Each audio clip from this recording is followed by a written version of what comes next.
The Skywalker Saga is ending in less than 2 months now. With the end in sight, I thought it would be good to recap some things, specifically the major events that happened outside of the films. Today I'm going to start a series that covers those story beats from the books, TV shows, comics, and more.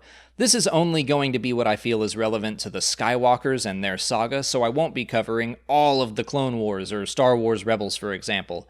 Only the episodes that relate back to the major players of the films. So to kick things off, we're looking at the stories told in between the Phantom Menace and Attack of the Clones. And right now there are only 3. The first is the ObiWan issue of Age of Republic by Jody Houser. We see that Anakin has trouble fitting in with his peers, who are much younger than he is since he came into the Order at a much older age. He isn't feeling challenged, and Obi-Wan is afraid to challenge him, fearing that he's not ready to take on the role of a teacher. Qui-Gon just kind of thrust it upon him with his dying words, and Obi-Wan and Anakin both feel like they're stuck with each other. But on Anakin's first mission outside of the temple, they work together and find common ground. However, Anakin's troubles are far from over. As he advances through his training, he struggles to find acceptance with the other Padawans, again because of his age, but also because of his past as a slave. What's more is Palpatine starts getting his hooks into the young man, showing him around Coruscant and planting the seed that the Jedi aren't all they're cracked up to be. Anakin considers leaving the Order, which Obi-Wan says he will accept if the decision is made.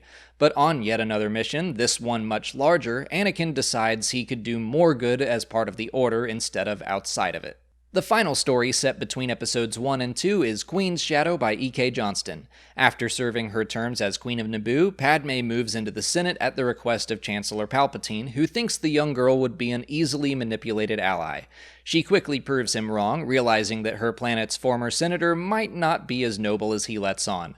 Along the way, Padme searches for Anakin's mother, hoping to free her and others from slavery after her experiences on Tatooine.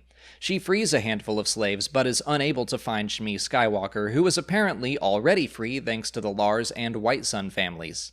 And those are the only major Skywalker-related stories that take place during that time period. It's been a largely unexplored era so far. But the biggest takeaway we can see is Palpatine's manipulation of those around him. Of course, that's no surprise, he manipulates everyone, but he has no qualms going after children.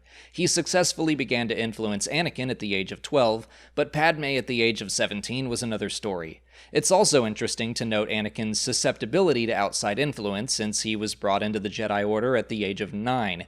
He wasn't completely indoctrinated by his masters, and he had sadness and fear surrounding his mother. It's interesting to think of what might have happened if Padme was successful in finding Shmi. Would she have been brought to Coruscant? Would that have been enough to pull Anakin out of the Order? We'll never know. But that's what happened in between the Phantom Menace and Attack of the Clones. The next video in this series will be much more substantial since we have the entirety of the Clone Wars to tackle.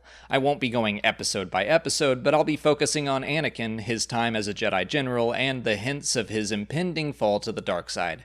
So that's it for today. If you haven't already, please like this video, subscribe to the channel, follow us on Twitter, Instagram, and Facebook, and consider checking out our Patreon page.